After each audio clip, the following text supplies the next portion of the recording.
네, 국민의힘 전당대회가 이틀 앞으로 다가온 가운데 결선 투표 가능성에 관심이 쏠리고 있습니다. 민주당도 당권 레이스가 시작됐는데 3차 강원 경선에서도 이재명 대표가 압승을 거뒀습니다.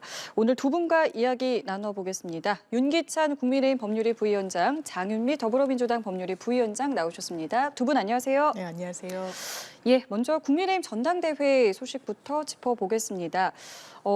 일단 지금 ARS 투표와 국민 여론조사가 이제 내일까지 진행이 되고, 그리고 모바일 당원 투표 같은 경우 이제 투표율이 나왔습니다. 그런데 지난 전대보다 7%가 낮게 나왔습니다. 40.47%로 집계가 됐는데 이게 지난번 이제 전대보다 한 7%포인트가 낮은 거더라고요. 워낙 화제가 좀 됐기 때문에 이 투표율에도 관심이 있었는데 좀 낮아진 배경을 어디서 좀 찾고 계십니까? 아무래도 이제 각 후보 간에 과열된 양상을 보이다 보니까 약간 지지를 유보한 부분도 없지 않아 있는 것 같고요.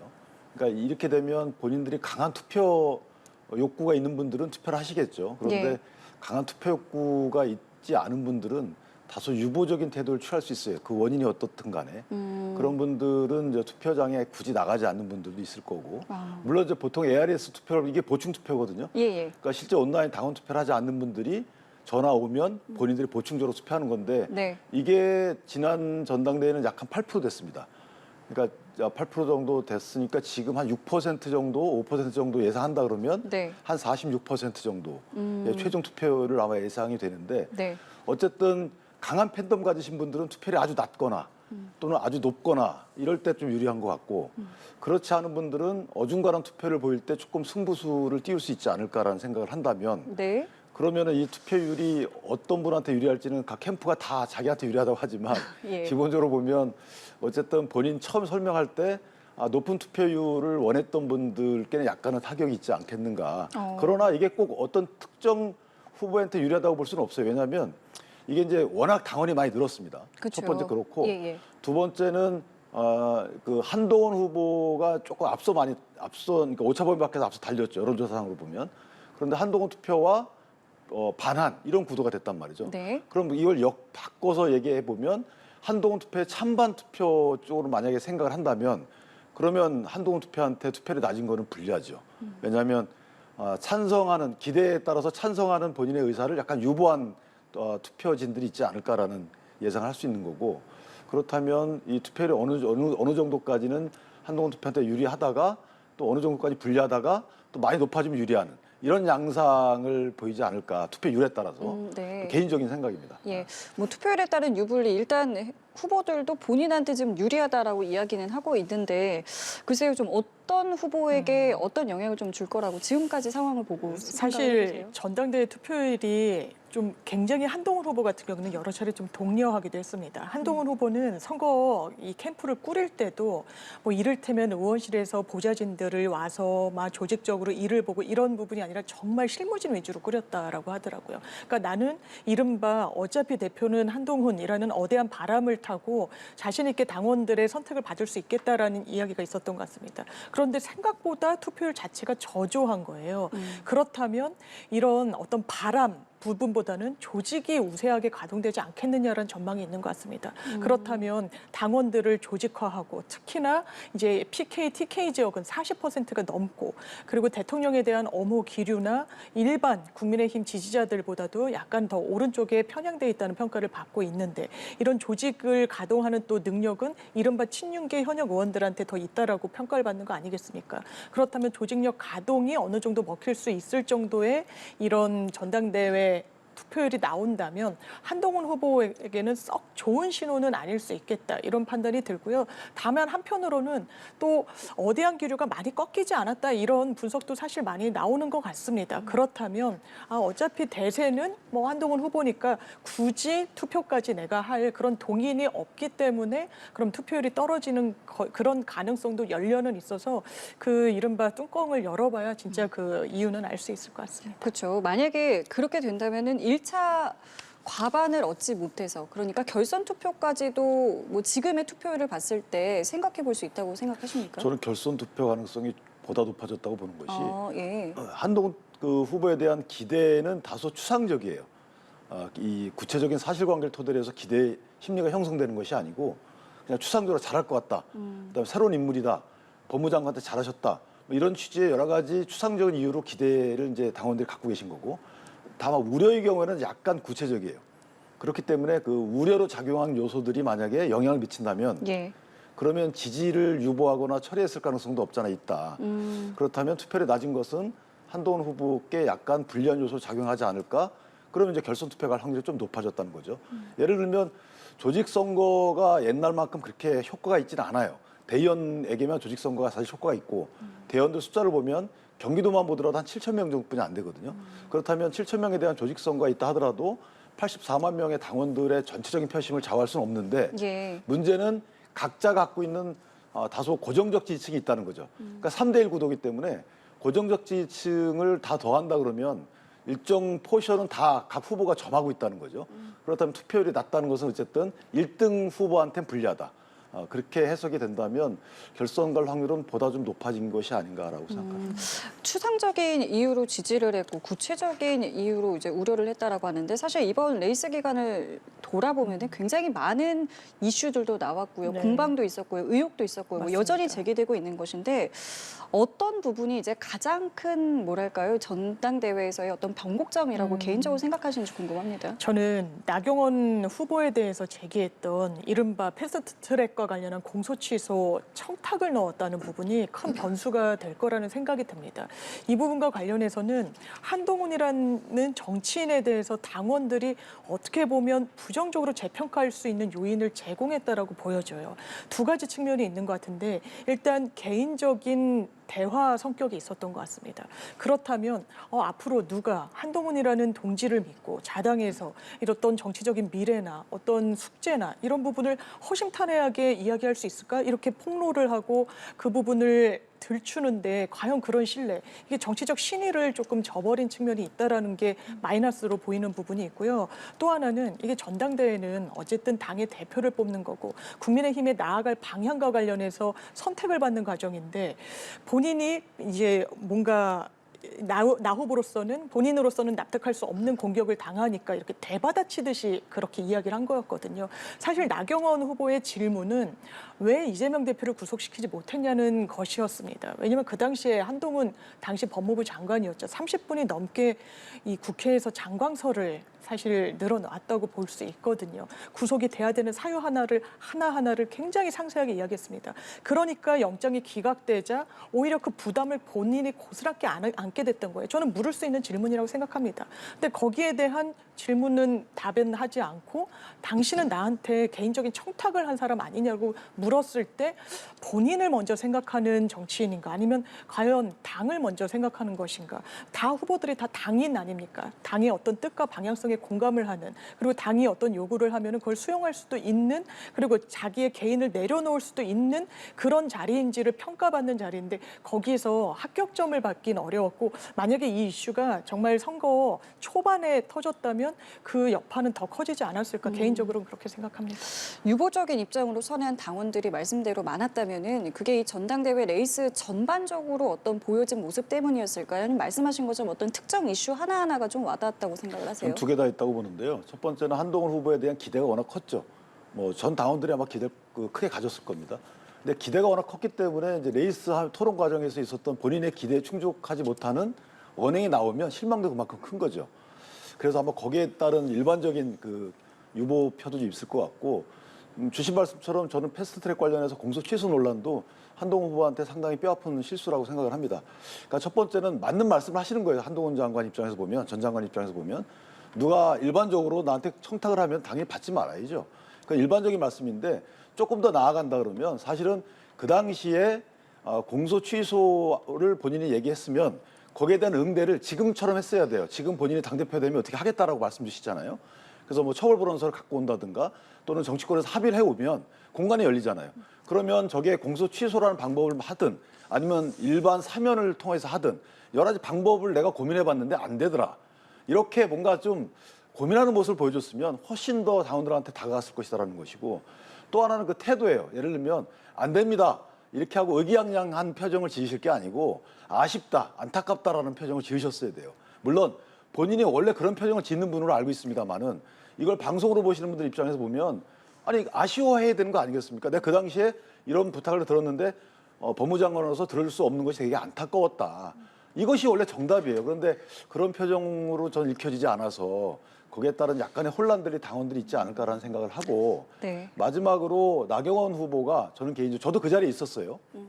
패스트트랙 그때 저도 그 자리에 있었는데 나경원 후보가 개인적으로 본인이 내 것만 빼주라고 했을 것 같지는 않아요. 왜냐하면 아니 개인 27명 민주당까지 하면 30몇 명이 재판받고 있는데 한 사람만 공소취소하면 그게 뻔히 들통날 거 아니겠어요? 저는 그래서 저 부분도 한동훈 후보가 본인이 이해한 바를 얘기할 게 아니고 나도 그렇게 생각한다라고 공감을 해주셨으면 어땠을까라는 아쉬움이 좀 있어요.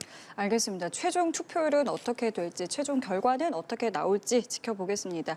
이번에는 민주당 소식 짚어보겠습니다. 당권 레이스가 민주당도 시작이 됐는데 권리당원의 온라인 이 투표 결과는 이제 지역 경선마다 이제 결과가 나오고 맞습니다. 저희도 이제 보도를 해드린 것이 이재명 후보가 지금 가는 곳마다 지금 90%가 넘는 투표를 이제 받고 있습니다. 득표율을 받고 있습니다. 물론 이제 다른 이제 투표율들도 네. 다 합산을 해야 되겠습니다만은 지금 이 분위기는 좀 어떻게 보고 계십니까? 이 추세로라면 지난 전당대회 때 본인이 득표했던 77.77%를 좀 넘는 분위기 아니냐 이렇게 좀 전망이 되고 있는 것 같긴 합니다. 그리고 이제 여러 이제 김두관 후보, 김지수 또 청년 정치인이 출사표를 던졌을 때 그렇다면 이재명 대표의 어떤 당대표 연임 가능성은 상당히 높기 때문에 종전에 받았던 퍼센테이지를 넘을 것이냐 넘지 못할 것이냐가 또 하나의 바로미터였는데요.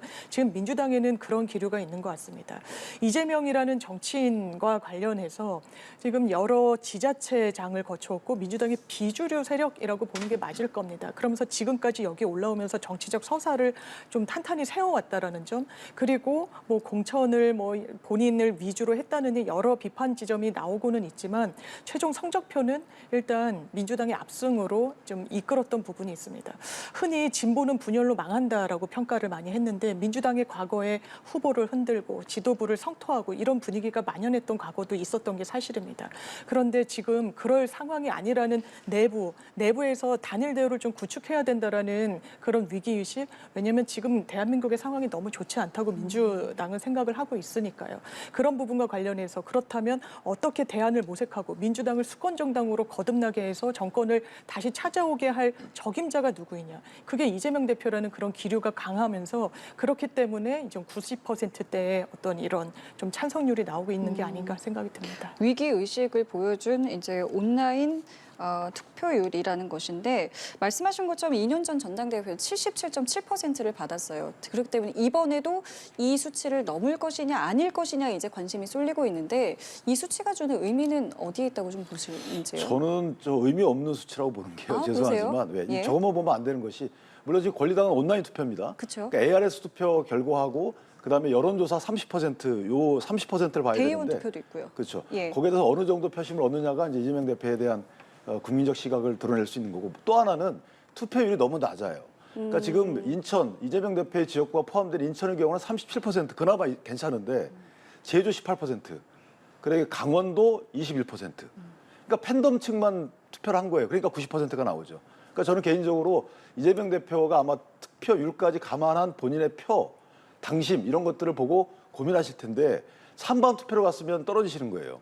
그러니까 아마 끝까지 끝에 전부 다 더한 값을 봐야 되겠지만 아직까지는 18%, 21%, 많은 게 37% 투표를 감안한다면 본인이 당원 지지를 대세적으로 받고 있다라고 아직은 말씀하기는 좀 이르시다. 이렇게 봅니다. 알겠습니다. 말씀하신 이 다른 이제 투표율까지 다 합산해서는 또 얼마나 나올지 이 역시도 좀 지켜봐야겠고요. 주제를 좀 바꿔보겠습니다.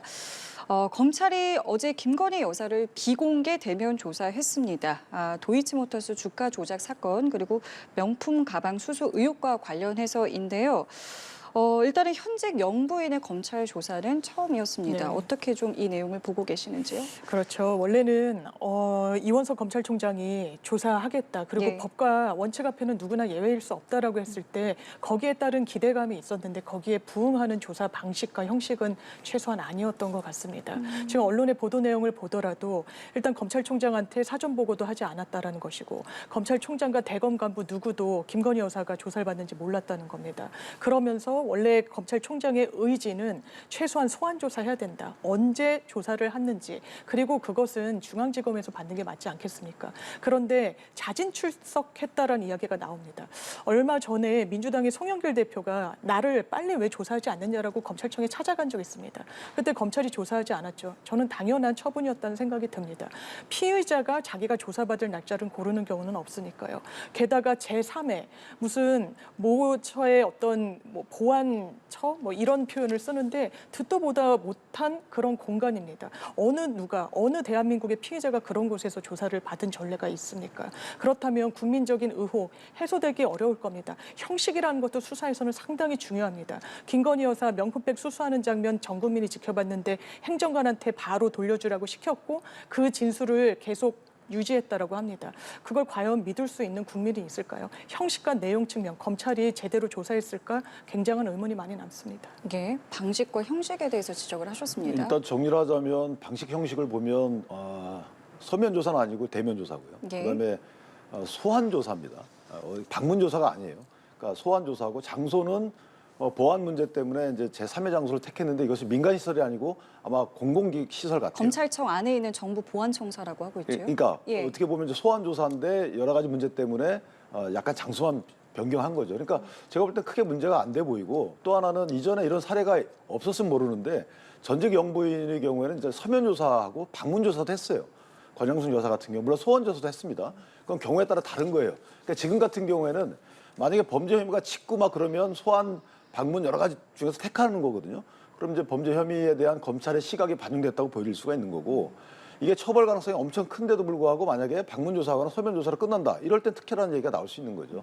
그래서 저는 결과를 봐야 될 것 같고 결과가 만약에 영장까지 치는데 나중에 보니까 이게 뭐 비공개이고 다른 장소에 조사했다. 그럼 그때 가서 이 범죄의 중대성에 비춰볼 때 조사 방식이 좀 문제가 있다라고 그때 이제 비판할 여지가 없잖아 있는 거죠.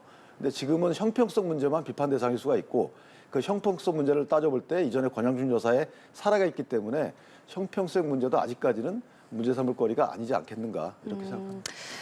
경호와 안전상의 이유다라고 이제 이야기를 하고 있고 말씀하신 것처럼 일단은 여당에서도 성실히 임한 거 아니냐라고 이제 이야기를 하고 있는데 당장 이번 주 금요일에도 청문회가 있지 않겠습니까? 네. 이 부분과 관련해서 이 국회에서의 어떤 분위기 좀 예상해 볼 수 있겠습니까? 그렇죠. 왜냐하면 지금 이 일자는 검찰과 조율을 한 것으로 보이는데 김건희 여사가 원하는 날짜로 조율이 됐던 것 같습니다. 언론 보도 내용을 보면요. 그러면 왜 이 날짜일까?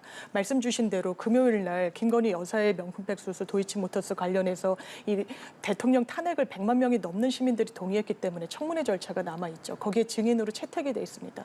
뭔가 희석하려는 정치적 의도가 있는 거 아니냐. 증인 불출석 입장을 고수하고 있는데 그 전에 어쨌든 나가지 않아도 될 만한 어떤 포섭을 깐 게 아니냐라고 보여지는 부분이 있죠. 그렇기 때문에 이게 과연 조사가 정치적 의도 없이 이 시점에 왜 굳이 한 것일까? 그리고 검찰이 사실상 증인으로 출석하지 않는 데 있어서 면죄부를 준 게 아닌가라는 게 민주당의 시각인 겁니다. 그렇다면 청문회에서 더 강도 높게 어떤 사실관계 등을 추궁할 수밖에 없는 것이고 지금 저는 대통령실과 김건희 여사도 이 의혹을 줄이는 유일한 방법은 국민께 진실을 말씀드리는 겁니다. 근데 진실을 말씀드리고 있어 보이지 않습니다. 여러 의혹들에 대해서 잘 해결되지 않습니다. 김건희 여사 도이치모터스 사건과 관련해서는 이런 여러 등장하는 전주 중에 20억이 넘는 수익을 올렸다고 검찰이 본인들 의견서에 적시를 했습니다. 거기에 대해서 뭐라고 해명하고 계십니까? 명품백을 받았는데 돌려줬다면